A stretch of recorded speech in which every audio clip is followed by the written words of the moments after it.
Hi, and welcome to Sweet Bee, our live stream series highlighting local artists in and around our area. We're at Professor B Studios in downtown Winston-Salem, and I'm really excited about tonight. I feel like I say that every week, but I do. I get excited about it every week. Tonight's kind of special because this is one of the guys that was part of the original group of people that I reached out to when I first thought of this show, and I said, I've got to have you on. How do we make this happen? And then he made it sound like it really wasn't that big of a deal, and I felt silly.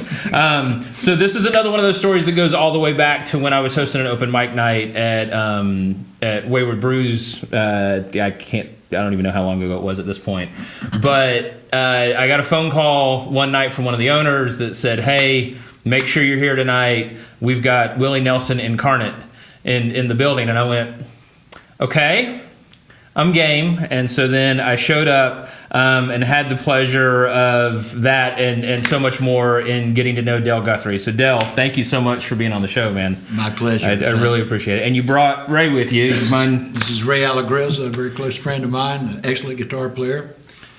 And I wasn't going to try to say his last name, so That's okay. I'm glad you I can't even say it. I'm happy to be here. Fair enough. Thank you. And so I really want to jump right in because this is one of those weeks where, like, we could talk for a while. I feel like based on sometimes it happens. Yeah, based on everything that's happened up to this point. Let's start with some groundwork stuff. Let's start with like how you guys met, how long you've been playing together, why are you still playing together?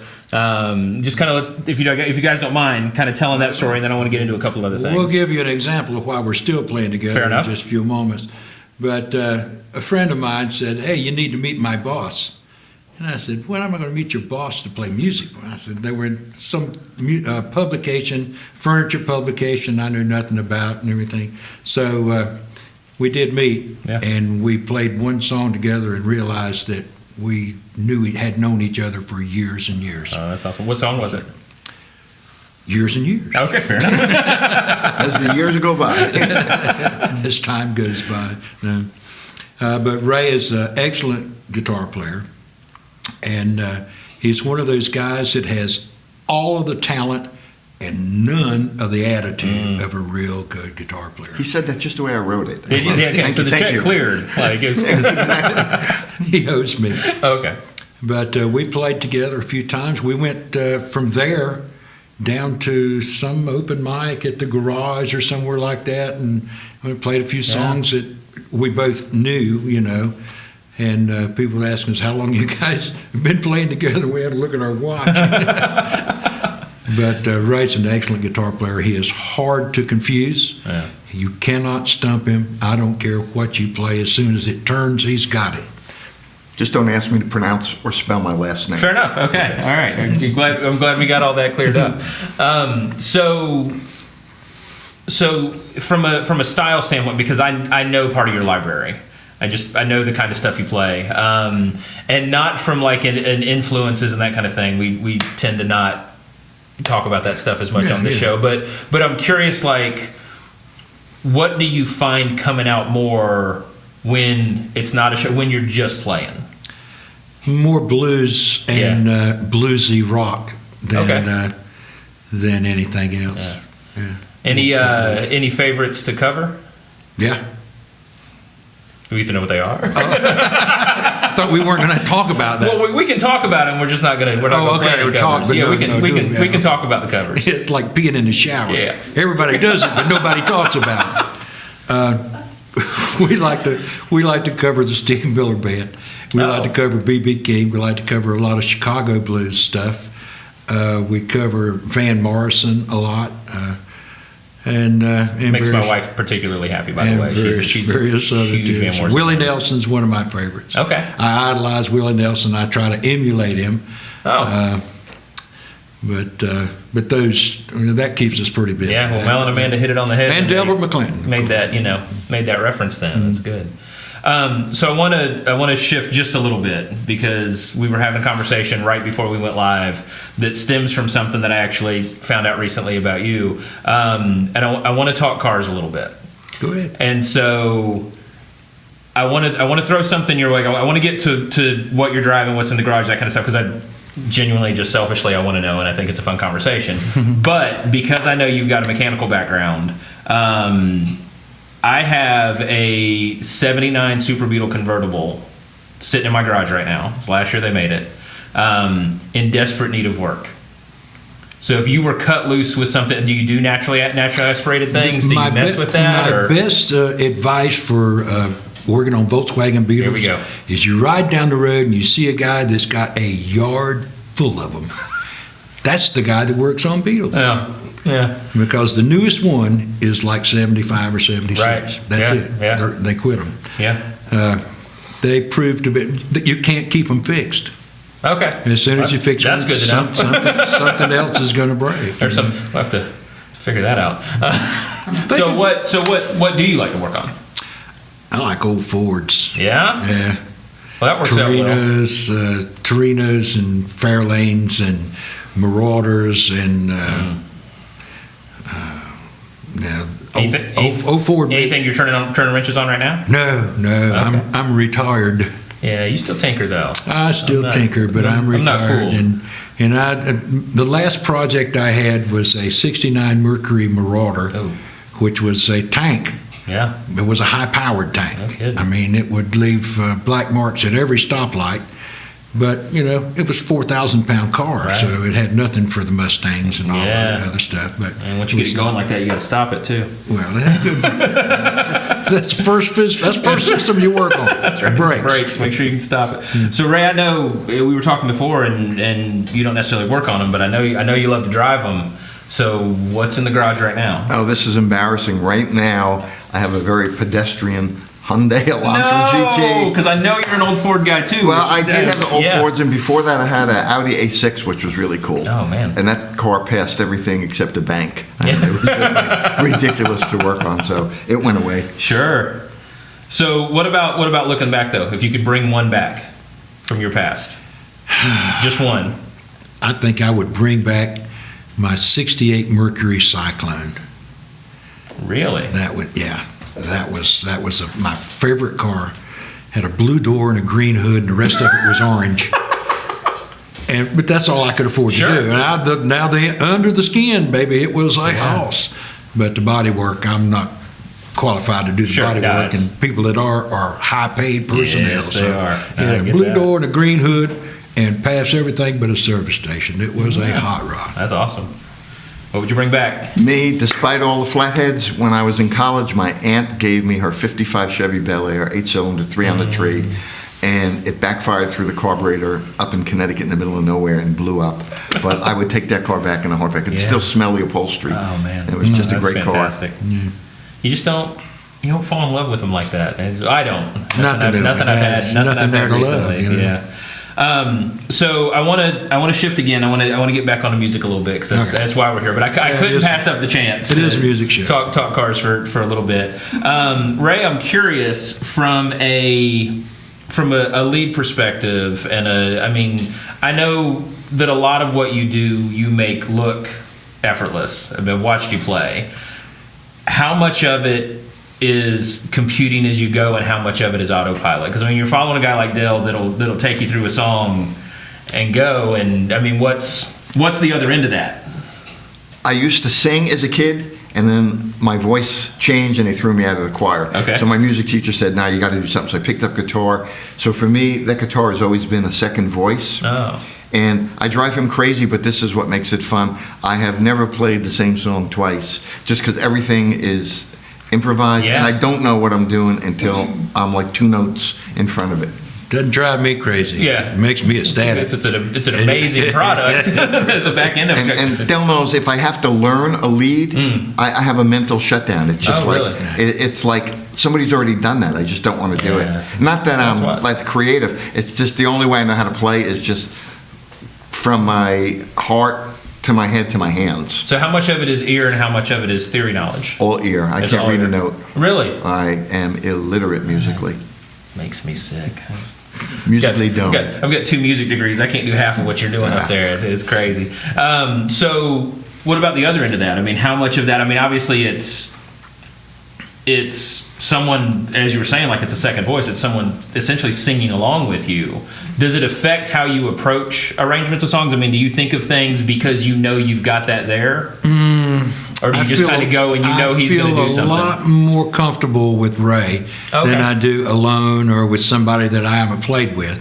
Because, Ray, like I said, you can't stump Ray. Ray's always there. He's always got a feel. He's always got the right stuff to put with it, and it's just just like a good old shoe. It just feels good. It just fits right. He's saying I'm a heel. I think that's. I mean, he didn't specify what part of the shoe. I know, exactly. You can take from that what you want. So how much rehearsal goes into what you do?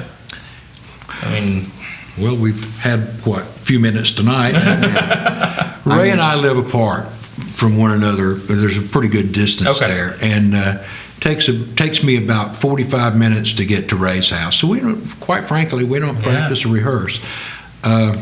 We do, however, play the same 200 songs over and over and over again. It's a good library, though. Yeah, we've got enough material to where we can play 3 or 4 times a week in different venues, and people never hear the same sets. They might hear the same song a couple of times, but they won't hear identical sets. Gotcha. So I know you're not necessarily a Winston native, but I know you did a lot of growing up here. Graduated from Parkland, like you're Winston for all intents and purposes. We would claim you. I'm not a Winston native either, but this is home now. Well, you would have to claim me. My family moved here in 1957. And I lived here until 1970 when I got out of school, and I could not wait. My ambition was to get out of Winston-Salem. Yeah, how'd that That's go? the only thing I wanted. It did great. Yeah? I grabbed my guitar in my backpack and hit the road. No jack. kidding. So what was the trek? Where'd you go? Everywhere. Really? All 48 continuous states. No kidding. And I would have gone to Alaska and Hawaii if there had been a road to hitchhike over there. But I did go to Mexico and Canada, so I consider myself There have you touched go. all 50. But I did, in another podcast, we won't mention his name, but I did travel. I did travel with the Carnival for a little while, and that's that. Don't get me started. I don't know if we have time to get started on that. We don't. That didn't come up in the research. That's a tidbit. Well, this is just recently released. Oh man. But that's part of my history, and of course, the guitar. You could always find a place to in a corner, put the case out, and get you a few bucks to keep on going. And in those days, hitchhiking was relatively safe. Yeah. So I did a lot of that, and I've been everywhere, man. I've been everywhere. That's wild. So, from a traveling perspective, about your end of it, because hell, he's ridden camels. Yeah. Wait, what? I've ridden camels in Egypt. We should have started with cars. We needed to start somewhere else. Put it this way. I'm the guy that took 7 years to get a 4-year degree because of bands.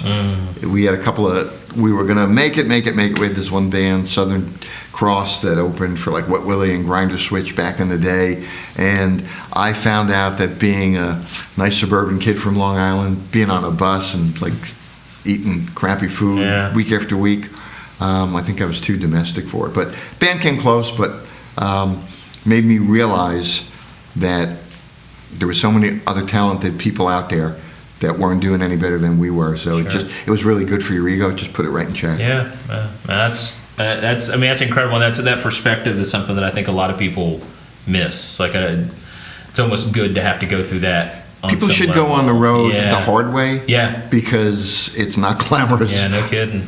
Like I said at the beginning, we could talk, because now I've got more questions than I started with.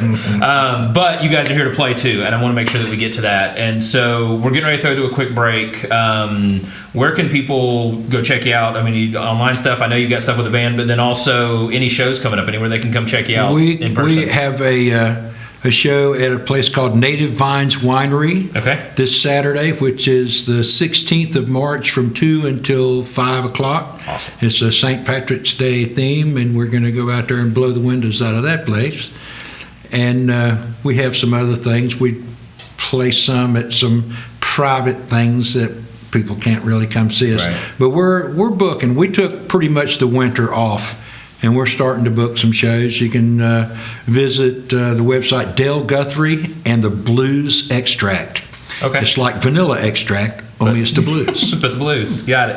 All right. So while we're in this break, if you guys will go go check that out, mark your calendars, and if you happen to be someone who owns or knows somebody who owns a venue, be on the lookout for these guys. Check out what they're getting ready to do, and then be ready to book them. We're going to take a quick break, and we'll be right back with Dell and Ray. Hello, everybody. I'm Dell Guthrie. This is Ray Allegrezza, and I write songs sometimes never about political circumstances, but mostly about love and the lack thereof. And this is one I wrote not too long ago.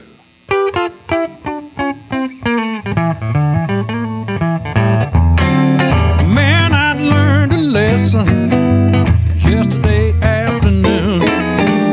I left work a little early, got home way too soon. Found my woman tangled up in the arms of another man.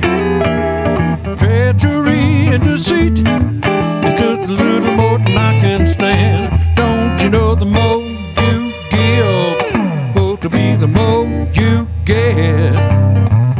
I'm still working on it, baby, and you ain't got caught up yet. You're gonna learn your lesson about the ways that you've been living. You're gonna get a double dose what it is you've been giving.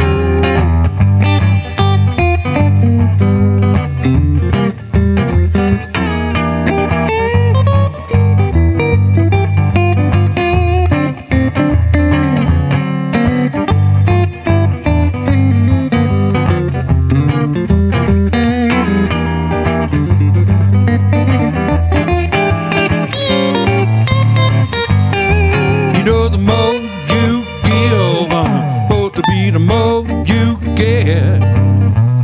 I'm still working on it, baby, and you ain't got caught up yet. You're gonna learn your lesson about the ways that you've been living. You're gonna get a double dose what it is you've been giving. I said I stole that woman from a friend of mine a year or so ago. I know I should have known better, but she told me that she loved me so. Now I know what they're talking about when they're swinging in a trouble tree. All the dirty things she did to my friend, she turned around and gave it to me. Don't you know the more you give, supposed to be the more you get. I'm still working on it, baby, and you ain't got caught up yet. You're gonna learn your lesson about the ways that you've been living. You're gonna get a double dose what it is you've been giving. Go, Ray!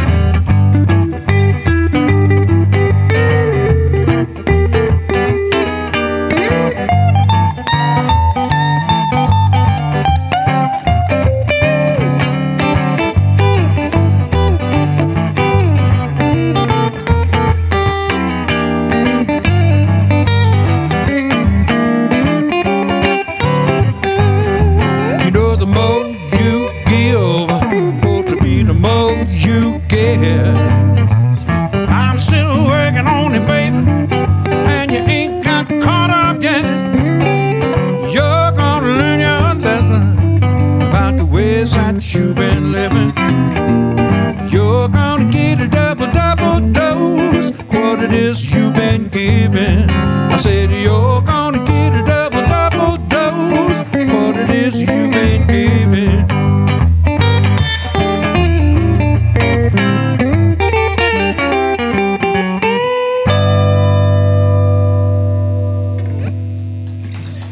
All right. We got one more for you tonight.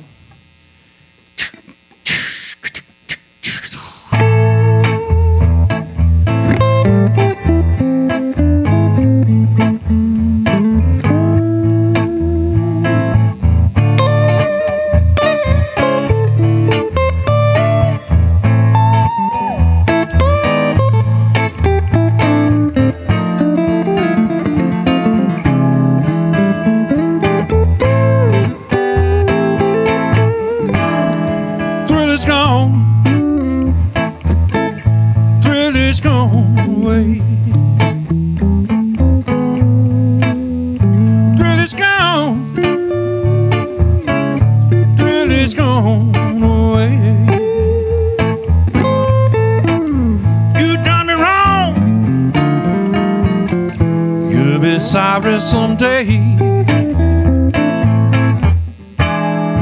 Thrill is gone.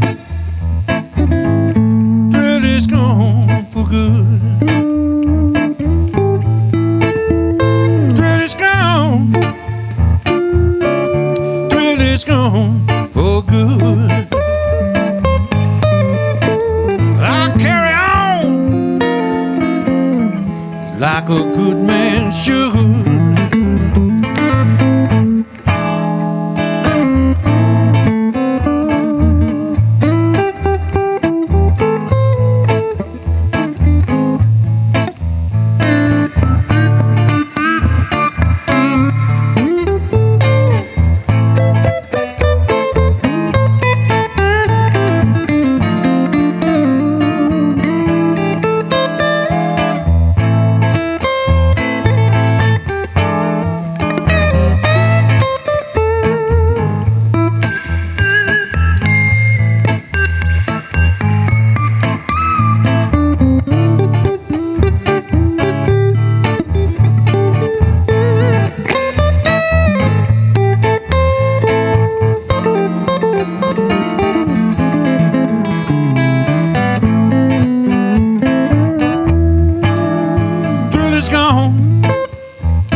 Guys, thank you again so much for being here. It was. I've got my back to the camera. I'm messing up right now. I got to turn around. So I just want to say thank you again. I mean, Thank you for having us, Mike. It was a Great. pleasure listening to and It's watch the you play. nicest stage we've been on in a long time. Yeah. Well, I don't know if I appreciate that or feel bad for the other stages you've been on, but thank you for that. Just real quick, they can go find you at the website. Dell Guthrie and the Blues Extract on Facebook, and at Native Vines Vineyard next Saturday afternoon, and places to be announced via the website. There you go. In the future. I love it. I love it. Guys, thank you again for being here. Thank you guys so much for tuning in. We're back in 2 weeks with William Neesmith. We hope to see you then. Thanks again, guys. It was fantastic.